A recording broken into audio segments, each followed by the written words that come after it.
Welcome into another episode of Mac and Mose. Andy McNamara along with GoDucks.com editor-in-chief Rob Moseley. And today, the big day, it is the Washington preview. Oregon at Washington this Saturday. It's a 1 o'clock kickoff on Fox Sports 1. The Ducks going for an unprecedented 10 straight victories against the Huskies. This is probably next to the Civil War. In some people's minds, this may be a bigger rivalry than the Civil War.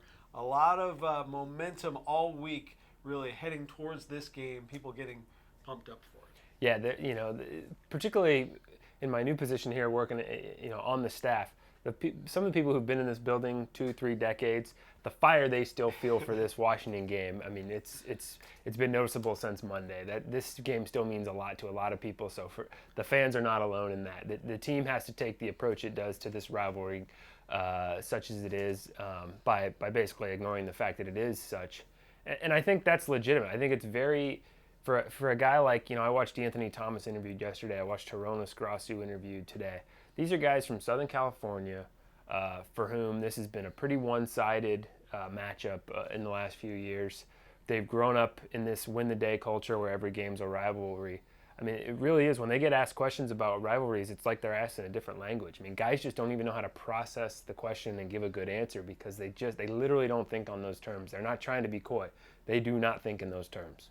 Well, there have been a couple of ex-Oregon players, or former Oregon players, I should say, around the campus area this week, and they have a different take because they were here. Right. Maybe at the beginning of the new win the day mantra, but the tail end of the team that just started winning on a regular basis. So they still have that pent up aggression, I think, when it comes to Washington. But it should be, by all accounts, a very exciting game, a great matchup. You have the number 2 Oregon Ducks. Washington ranked number 16 coming into this one. It's actually the second straight year that both of these teams have been ranked in the top 25. But with game day there, with Washington coming off a close loss on the road against Stanford, and that shows what I think college football fans, what the media, what the analysts think of Washington. They lost a game and they dropped one spot in the poll. And this is we're still relatively early in the season. Usually 4 or 5 games in, you lose a game, you're going to drop anywhere from 8 to 12 spots. Right. Well, one thing that leads me to is the idea that playing in a late night TV window is going to hurt you because nobody's paying attention. Everybody was paying attention to that Washington-Stanford game last week. All the voters in the coaches poll, the writers poll were paying attention to that game. They stayed up late to see how it went, and they only dinged Washington the one spot because they saw how that game went, right down to the very last play. So that tells you people are paying attention to games played in that window, first of all.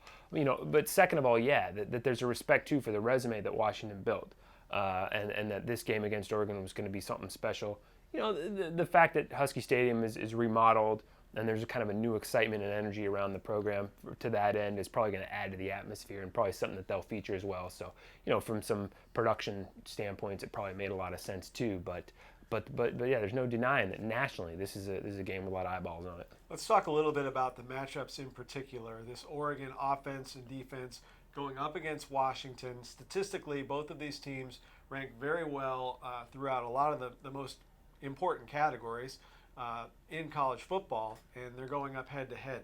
The Ducks have not been challenged this year. They've gotten off to a slow start a couple times, but they've ended up pulling away. Marcus Mariota's hardly had to do anything after the midpoint of the third quarter in any one of these games. A lot of people think this is going to be a little bit different this week.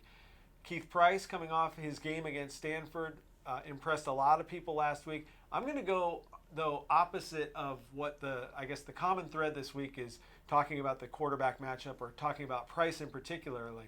I think for Oregon, the biggest concerns for Washington, and this isn't to just brush Price aside, but to me the biggest concerns would be Bishop Sankey, the running back on offense, and Shaq Thompson on defense for the Huskies. Keith Price is back to that form that he showed a couple of years ago. But when you think about Oregon and their defense under Nick Aliotti the last couple of years, they don't get beat by quarterbacks. Quarterbacks, for whatever reason, the way that Oregon's scheme has been, they have been able to contain some of the best quarterbacks in the country. Derek Carr last year, even when Stanford beat Oregon, it wasn't Andrew Luck. Right. It was Toby Gerhardt. Right. They've played some of the best quarterbacks and been able to deal with that. Bishop Sankey, however, an explosive running back, actually had a decent game against Oregon last year, scored a couple of touchdowns, and he looks to be one of the, if not the premier running back in the country this season. Yeah, Terrell Pryor, I suppose I'd go back to that Rose Bowl game and to a quarterback that made some plays and was a difference in a game. But yeah, and Alioti wants to stop the run. I mean, that's just what he was born to do. I bet if you asked him, stop the run, not let running backs get yards. And so watching what Sankey does against this Duck defense, I mean, that'll be huge because the Oregon does want you to try to beat them through the air. And they've got those great guys, in the secondary to try to disrupt the passing game too. So yeah, that will be a great matchup to watch. Washington 35th, averaging 5 yards a carry. Ducks are second in the country, averaging 7 yards a carry. Ducks only give up 3.14 yards a carry. So it's strength against strength right there. Something's got to give, as you talked about in so many different matchups. The third down matchup. Washington's been good on third down. Oregon's been good at stopping third down. You can go down the list. I mean, these are two really good teams where there's a lot of these battles that they look pretty even going in, and whichever way they go is going to be decisive. I think one area too that it might get lost a little bit this week in terms of breaking down the games and the matchups is Washington has a 4-3 defense now. Yeah. And Oregon saw 4 down linemen against Virginia. Some people feel that the 3-4 is a much better defense to defend the spread type of attack. They've got a great defensive coordinator, so clearly they feel, and they've had a great defense so far this season. So clearly they think that this is the right recipe for them. Right. But if you're Oregon and you had such great success against Virginia, and a lot of people that I've talked to inside the program feel that the D-line for Virginia might be the best that Oregon sees all season long. Yeah. They were able, they ran into some walls there early in that game in Charlottesville, but eventually were able to wear them down and use the speed on the outside to really sort of take advantage of that defensive set. Well, and there's where a guy like you mentioned, Shaq Thompson, though, can come into play. They've moved him down from safety to outside linebacker. He's a guy that Virginia didn't have, and so could control the edges in a way perhaps that Virginia didn't. But the Huskies are going to move their defense around a lot. This is going to be like watching two teams looking in the mirror, both sides of the ball. I mean, we know Washington's offense has been changed.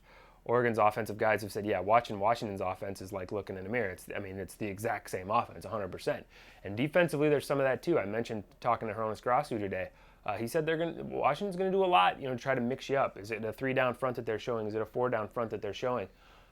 There's another element that the Ducks see in practice every single day, and so that can only help. Now, Washington was probably scouting Oregon in a different way this year. Last year it was a bunch of unknowns, different things that they had to prepare for. This year, Washington's playing an Oregon team that does the same things that Washington's doing. So that could help Washington kind of close the gap a little bit.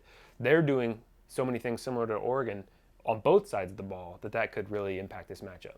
Oregon's had a lot of success on the road. They take the nation's longest road winning streak into newly renovated Husky Stadium. Marcus Mariota in road games is unbeaten, non-neutral site games, unbeaten, and he's coming off, arguably one of his best performances as an Oregon Duck. Last year he had a big game against Cal and then struggled the next week against Stanford. So we'll have to see the bounce back for Marcus this time around. Yeah, I mean, he's not a guy that gets rattled. We know that, but yeah, I mean, I think I, along with everyone else, is interested to see. Okay, I'm interested to see if this is a close game, fourth quarter. How is he going to react? Is he going to have a moment where he gets to? I mean, he's going to have to leave these guys back from behind and score late? He put him in position a couple times against Stanford, but you want touchdowns in those situations, not field goal attempts. I mean, the offense will tell you that. So there's things that they could have done better in those situations. And then as far as Marcus and the offense goes, what are they going to get from DeAnthony Thomas? DeAnthony's availability in this game will have a huge impact, offensively, because he is such a special player, and so that's a big X factor too. What is he capable of doing on offense? What is he capable of doing on special teams? He's one of the 2 or 3 most talented players on this team, and if they have to play without him, that'd be huge. If they do get him back after playing without him last week, that would be huge as well. Well, you see what Ty Montgomery was able to do on kickoff returns Right. last week. Washington, by news accounts, has been obviously working on that. Steve Sarkisian has said that he's going to use a lot of his defensive regulars on special teams to Right. try to fix the problem Right. there, because Montgomery scored one touchdown and set up another with a Right. short field on kick returns. So DeAnthony Thomas is a huge factor, because if he's not able to go.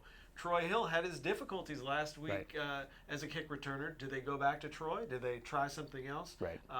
Special teams has always been a strength for Oregon the last few years. So you have to think that they are aware of, okay, what's our backup plan? Yeah, Mark Halford said today after practice to the media, Troy Hill is probably first in line there, but there are a lot of candidates that can return kicks. Ifo Ekpreolomu can return kicks. Thomas Tyner can return kicks. Byron Marshall. Josh Huff is a really good kick returner. So it'll be interesting to watch that position too.